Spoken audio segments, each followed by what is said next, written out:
अस्सलामुअलैकुम, welcome to mature minds. And आज हम चार जो सबसे बड़ी न्यूज़ है उसके बारे में बात करेंगे। आज है हमारे पास 26 सितंबर 25 सितंबर की न्यूज़ जो है ना आपको जियो पोलिटिकल डेवलपमेंट्स उसके बारे में मिलेंगी। पहली है हमारे पास न्यूज़ यूरोप से है, देन हमारे पास न्यूज़ है रशिया से, सॉरी अफ्रीका से, फिर दूसरी न्यूज़ भी अफ्रीका से है, एंड लास्ट न्यूज़ हमारे पास यूएस से है। अच्छा, रिमेंबर हो सकता है क्योंकि बहुत मेहनत लगती है, इनको पढ़ना पड़ता है, इनको सारा जानना पड़ता है, तो इट इज़ क्वाइट पॉसिबल कि ये वाला सिलसिला जो है ना इस वीक डिसकंटिन्यू हो जाए। लेकिन अच्छी बात यह है कि ये इस चैनल पे डिसकंटिन्यू होगा। मैं एक न्यू चैनल बनाऊंगा, वहाँ पे आप लोगों को जो सीरीज़ है ना ये वाली, ये वहाँ पे शिफ्ट हो जाएगी। एंड ये वाला चैनल जो है वो डेडिकेटेड रहेगा फॉर डिटेल्ड वीडियोस। तो इस वजह से क्योंकि यहाँ पे रिस्पॉन्स अच्छा नहीं आ रहा, 10-12 व्यूज़ के साथ नहीं चल सकती चीज़ें। इस तरह हमें भी मोटिवेशन नहीं होती, रिसर्च करना पड़ती है, टाइम लगता है, फिर वीडियो बनती है, देन एडिटिंग भी होती है, इसमें ये सारी चीज़ें होती हैं। तो इस वजह से I am not going to के discontinue things, but I am shifting things from this channel to other channel. तो मैं एक नया चैनल बनाऊंगा एंड उसका लिंक मैं आपको कम्युनिटी टैब में भी दे दूंगा, और वीडियो के डिस्क्रिप्शन में भी दे दूंगा, वीडियो कमेंट बॉक्स में भी दे दूंगा। तो आप उसको सब्सक्राइब कर लीजिएगा, वहाँ से आपको ये वाली जो है सीरीज़ ये कंटिन्यू मिल जाएगी। अदरवाइज़ इस चैनल पर मतलब नहीं समझ मुझे नहीं आ रहा, क्योंकि व्यूज़ बहुत कम आ रहे हैं। आप लोग देखते हैं तो शायद डाउनलोड करके देखते हैं, डाउनलोड करके ना देखा करें, इनकम्प्लीट देखा करें। इससे यूट्यूब जो है वो प्रमोट करता है वीडियो को लाइक भी किया करें। लाइक नहीं आता, कोई लाइक नहीं आता, इससे हमें फीडबैक ही नहीं मिलता, कमेंट में भी कुछ नहीं होता। तो ये सारे मसले मसाइल हैं। तो इस वजह से I am shifting this particular series to another channel. उसकी वजह ये है कि इस चैनल पे ऑडियंस नहीं है, वो वाली ऑडियंस दूसरे चैनल पे हो गई। That would be a better, क्योंकि ये इससे मेरा चैनल भी ख़राब हो रहा है एंड सारी मसले मसाइल हो रहे हैं। तो आई am shifting this particular series to the other channel. तो मैं आपको उसका लिंक दे दूंगा, आप वहाँ पे आ जाइएगा, ज़रूर उसको सब्सक्राइब कर लीजिएगा। बट इस वीक जो है अगर तो पॉजिटिव रिस्पॉन्स आ जाता है तो देन नो डाउट कोई मसला नहीं है। आप क्या कर सकते हैं? अब आप कहेंगे मैं क्या कर सकता हूँ? आप सिर्फ एक काम करें, आप वीडियो को पूरा देखें, बगैर डाउनलोड किए देखें। जब आप पूरा देखते हैं तो फिर यूट्यूब जो है वो क्रिएटर जो हम होते हैं ना, इनको प्रमोट करता है। तो अगर आप पूरा देखते हैं तो that is only remedy which we can do. ठीक है, तो शुरू करते हैं न्यूज़ से। ठीक है जी, पहली न्यूज़ हमारे पास है जी यूरोप से। यूरोप से सर्बिया और कोसोवो का मैंने कुछ दिन पहले आपको बताया था। ये यहाँ पे सर्बिया है ये, और ये कोसोवो है। ये सर्बिया है, ये कोसोवो है। इनका जो मैटर था ये तो हमने उस वीडियो में डिस्कस बड़ी डिटेल से किया था कि 1991 में बेसिकली लड़ा हुए थे दोनों। ठीक है, और ये सर्बिया जो है वो क्रिश्चियन एथनिसिटी ज़्यादा, कोसोवो मुस्लिम एथनिसिटी ज़्यादा। तो इसी बेसिस पे इन्होंने आपस में डिवीजन की थी। एंड इनफैक्ट सर्बिया ने डिवीजन नहीं की थी, कोसोवो ने ज़बरदस्ती डिवीजन ली थी, क्योंकि कोसोवो जो है ना वो अभी तक भी सर्बिया जो है उसको रिकॉग्नाइज नहीं करता। कुछ दिन पहले ये यूरोपियन यूनियन के हेड से मिले थे इन बेल्जियम, ठीक है, ब्रसल्स में, और वहाँ पे भी यही बात हुई थी कि आप एक दूसरे को रिकॉग्नाइज कर लें तो मुमकिन है कि मामला बेहतर हो जाए। क्योंकि यार ये क्यों इम्पोर्टेंट है ये मामला? ये पूरी दुनिया के लिए इसलिए इम्पोर्टेंट है कि ये यूरोप में है, यहाँ पे आपका कोल्ड वॉर चल रहा है। सर्बिया को सपोर्ट कर रहा है रशिया, और कोसोवो को सपोर्ट कर रहा है मुस्लिम ममालिक प्लस यूएसए। तो इस वजह से ये मामला जो है कोल्ड वॉर की तरह का लगता है, and particularly it is in Europe. तो ये दुनिया की मेजर जो पॉलिटिकल डेवलपमेंट्स है उसके लिए बहुत ज़रूरी हो जाता है। अभी रिसेंटली क्या हुआ है, एक पुलिस ऑफिसर फ्रॉम सर्बिया, इसने क्रॉस किया बॉर्डर कोसोवो में, और कोसोवो के एक विलेज में 4 जो पुलिस वाले थे उनको मार के भाग गया था। 4 पुलिसमैन वर मार्टर्ड। ठीक है, अब जो कोसोवो वाले हैं वो कह रहे हैं जी कि आप वो बंदा हमें वापस करें, और मार के फिर वो वापस चला गया था, और वो बंदा हमें वापस करे जिसने हमारे जो पुलिस है उसको मारा था। अब सर्बिया इस चीज़ पे डट गया कि we are not going to that. तो यहाँ पे ये मसला हो गया, इस वजह से कोसोवो और सर्बिया के दरमियान इस टाइम टेंशन है and keep close I on it. ठीक है, तो देखते हैं। अच्छा, नेक्स्ट न्यूज़ है हमारे पास है रशिया की, उसकी सोमालिया की, यानी अफ्रीका से। अफ्रीका से कैसे है जी, ये सोमालिया की तरफ हम थोड़ा चलते हैं। यहाँ पे आपको हॉर्न ऑफ अफ्रीका पे जाना पड़ेगा, ठीक है, गल्फ ऑफ ईडन में जाना पड़ेगा, रेड सी पे जाना पड़ेगा, ये बाबुल मंदीब है, ठीक है, यहाँ पे जिबूती है, ये बाबुल मंदीब है, ये गल्फ ऑफ ईडन है, और ये है जी हमारे पास सोमालिया। ये जो हॉर्न ऑफ अफ्रीका जिसको कहते हैं ना, अफ्रीका का सींग, उसको कहते हैं हॉर्न ऑफ अफ्रीका, और ये है सोमालिया। अब ये देखने में तो एक मुल्क लगता है, इंटरनेशनली भी एक मुल्क है, लेकिन इन एक्चुअल इसके 3 एडमिनिस्ट्रेटिव पार्ट है। एक ऐसे है, एक ऐसे है, और ये एक ये है।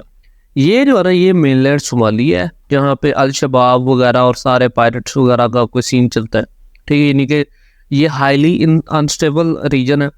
ये जो लैंड है ना, ये है पनट लैंड, ठीक है, इसको कहा जाता है पंट लैंड, और ये रिलेटिवली मोर स्टेबल है। ये जो तीसरा हिस्सा है ना, ये इसका नाम है सोमाली लैंड, ठीक है, ये सबसे ज़्यादा स्टेबल हिस्सा है। अब ये जो सोमाली लैंड है ना, यहाँ पे रिलेटिवली पीस है, यहाँ पे रिलेटिवली जो चीज़ें हैं वो बेहतर है, जबकि यहाँ से उससे कम बेहतर और यहाँ से उससे कम बेहतर हैं। अब रिसेंटली क्या डेवलपमेंट हुई है कि ये सोमाली लैंड और सोमालिया का आपस में पीस प्रोसेस चल रहा था, पीस प्रोसेस सेटलमेंट के लिए चल रहा था, कि यहाँ पे यानी कि एक मुल्क में 2 गवर्नमेंट्स नहीं चल सकती। एक सोमालिया की मेन गवर्नमेंट जा रही थी, एक सोमाली लैंड की गवर्नमेंट जा रही थी। सोमाली लैंड ने 1991 में क्या किया था, अपने आप को अलहदा एक मुल्क के तौर पर रिकग्नाइज कर लिया था, लेकिन मिजरी ये है इनकी कि अभी तक इंटरनेशनल रिकग्निशन नहीं मिली इनको एज सच किसी फोरम में। कुछ कंट्रीज़ हैं यूरोप के जो इसको रिकग्नाइज करते हैं, लेकिन ओवरऑल जो है वो कोई बंदा इसको रिकग्नाइज नहीं करता। अब ये जो सोमाली लैंड और इसके दरम्यान पीस प्रोसेस चल रहा था, ये अभी डिसकंटिन्यू हो गया। ये डिसकंटिन्यू क्यों हुआ है? सोमालिया के जो इंटीरियर मिनिस्टर है ना, उन्होंने रिमार्क्स दिए सोमाली लैंड के बारे में कि ये हमारी ही लैंड है। अब इससे यहाँ के जो प्रीमियर हैं वो ऑफेंड हो गए, ठीक है, और उन्होंने कहा we are discontinuing the peace process. तो ये मामला था। यहाँ पे आप बेसिकली ज्योग्राफी याद रखेंगे, 3 इसके हिस्से हैं, सोमाली लैंड है, पनट लैंड है एंड सोमालिया मेनलैंड सोमालिया। तो दिस इज द न्यूज़। इसके अलावा जो एक और अफ्रीका से न्यूज़ है वो अबाउट है इथोपिया। इथोपिया से कैसे मैं आपको बताता हूँ, ये इसको थोड़ा सा मैं आपको ये वाला, अब ये इथोपिया है, ठीक है, ये एडिस बाबा है। अब यहाँ पे ना आप ये अगर देखेंगे ना तो ये आपको नज़र आएगा, थोड़ा सा मैं आपको नाइल रिवर दिखाना चाहता हूँ। इसको मैं सर्च कर लूँ, इससे आपको थोड़ा सा वो हो जाएगा। ये अब ये नाइल रिवर है ना, जो ये बेसिकली इसकी जो पाथ है वो शुरू होता है यहाँ से, ये यहाँ सूडान से होते हुए देन इजिप्ट और देन इन मेडिटेरेनियन सी, ठीक है, और इसका जो दूसरा आता है ट्रिब्यूटरी, ये यहाँ से आती है और ये सूडान जो खरतूम है वहाँ पे मिलते हैं। फिर डेमोक्रेटिक रिपब्लिक ऑफ कॉन्गो से भी आते हैं, चैड से भी आते हैं, लेकिन जो मेन इसकी ट्रिब्यूटरी है ना, जहाँ से सबसे ज़्यादा 90% के करीब पानी आता है, वो ये वाली वेन है, ये जो इथोपिया से आ रही है, इसको कहते हैं ब्लू नाइल रिवर, ठीक है। अब ये जो वेन है ना इसकी, इस पे इथोपिया का, अब देखें ये वाला जो 90% वाटर कहाँ से आ रहा है, इथोपिया से ट्रांसफ़र हो रहा है सूडान में, सूडान से ट्रांसफ़र हो रहा है इजिप्ट में, इजिप्ट टू मेडिटेरेनियन। तो दिस इज द पाथ, ठीक है। अब ये यहाँ पे ऐसे करके एक यहाँ से एक यहाँ से, अच्छा, अब यहाँ पे इथोपिया क्या कर रहा है, इथोपिया यहाँ पे डैम बना रहा है, ग्रेट डैम जिसको कहा जाता है, यानी कि ये इतना बड़ा डैम है कहा जाता है कि ये पूरे अफ्रीका की एनर्जी की जो कॉस्ट है उसको पूरा कर सकता है।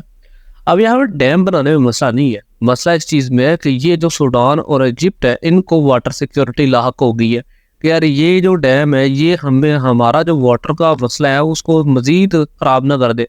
आप देखें ये पहले ही सहारा रीजन में है जहाँ पे पानी की पहले ही कमी है। अब अगर ये डैम बन जाता है तो ये इथोपिया किसी भी टाइम पे सूडान और इजिप्ट का जो वाटर क्राइसिस है उसको वर्सन कर सकता है।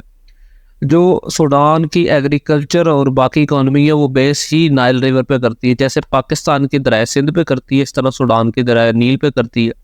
Same is the case with Egypt. तो अब इजिप्ट, सूडान और इथोपिया के दरमियान एक मुआहदा हो रहा था जिसके तहत ये था कि इथोपिया डैम तो बना ले लेकिन एक पर्टिकुलर अमाउंट के वाटर की पैसेज के लिए गारंटी दे दे। अब ये जो है आपस में मामला तय नहीं हो रहे। इसकी जो तीसरी मीटिंग थी वो कल हुई है और वो फेल हो गई है, यानी कि किसी भी नतीजे पर नहीं पहुंची। तो ये एक न्यूज़ थी फ्रॉम अफ्रीका। लास्ट न्यूज़ जो हमारे पास है वो आपको चाइना और यूएस का जो कंटेनमेंट प्रोसेस है उसके हवाले से है। अब मैंने आपको बताया था कि यूएस जो है वो कोल्ड वार के दौरान तो सेंट्रल एशिया में और मिडल ईस्ट में ये कंसंट्रेट रहा। अफगानिस्तान, ईरान, तुर्कमान, इधर इराक और ये सारे इन्होंने और अरेबियन सी में जंग होती रही। लेकिन ये जो जंग है ना आहिस्ता आहिस्ता, पहले रशिया वर्सेस यूएसए था, अब USA versus China. Russia versus USA था तो रशिया जो था उसका होल्ड चूँकि मिडल ईस्ट में ज़्यादा तरह पड़ता था, डायरेक्ट बाउंड्री मिलती थी, तो इस वजह से रशिया वर्सेस यूएस जो थी वो मिडल ईस्ट में वॉर चली। लेकिन अब यही जो वॉर ना, ये कोल्ड वॉर, ये शिफ्ट हो रही है एशिया पैसिफिक में।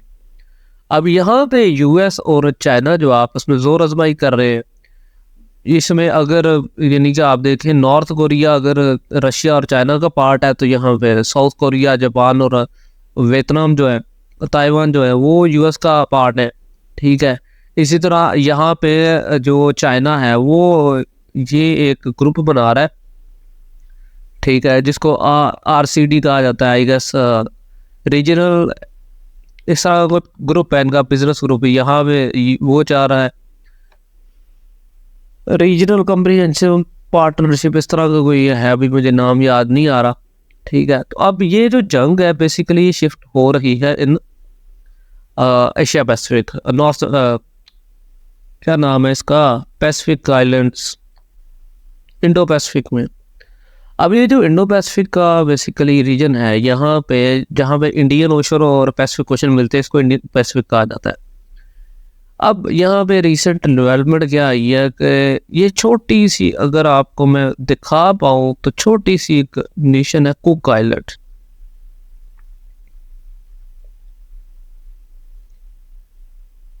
यहाँ पे है बिल्कुल छोटी सी, इतनी छोटी है कि आपको देखते हुए शर्म आएगी, मुझे भी आ रही है ये। अब ये cook island, cook island plus 17 और कंट्रीज हैं। ये बेसिकली ये छोटे छोटे मुल्क हैं जिसमें कुक आइलैंड है, टोंगा है, आपका यहाँ पे गाना है, सोमोआ है, यहाँ पे फ्रेंच पोलिनेशिया है, फिर ऊपर चले जाए मार्शल आइलैंड्स हैं। ये सब के सब 18 कंट्रीज हैं जो कि एशिया पैसिफिक में पाए जाते हैं। अब इन सब के जो प्रीमियर्स हैं उनकी मुलाकात हुई है यूएस के प्रेसिडेंट बाइडन से कल यूनाइटेड नेशन जनरल असेंबली की साइडलाइन में। उसमें सबसे ज़्यादा 2 मौज़ूआत जो ज़ेर बहस आए, एक तो यूएस ने अपनी एम्बेसी खोल ली है कुक आइलैंड में, ये अनाउंसमेंट कर दी। दूसरा क्लाइमेट चेंज के हवाले से। अब यहाँ पे इतना छोटा सा मुल्क है, लाइक पाकिस्तान के किसी छोटे से गांव जितना ये मुल्क है, तो इसमें क्या इम्पोर्टेंस है, यूएस को क्यों इंटरेस्ट है? उसकी वजह यह है कि जो यूएस चाइना है ना, उसने यहाँ पे एक छोटी सी नेशन है मार्शल आइलैंड्स के नाम से। यहाँ पे यानी जितनी आप समझ ले ये वाली नेशन अब कुक आइलैंड है, वैसी ही मार्शल आइलैंड है, कुछ इनसिग्निफिकेंट है। मैं आपको सर्च करके दिखाना चाहूँगा। ये देखें, अब छोटी बिल्कुल लाइक महीन सी ये डॉट जहाँ पे नजर आ रहा है, अब यहाँ पे क्या हुआ है, यहाँ पे 2021 की बात है कि चाइना ने एक कॉम्प्रिहेंसिव पार्टनरशिप इनके साथ economic and security partnership deal की है।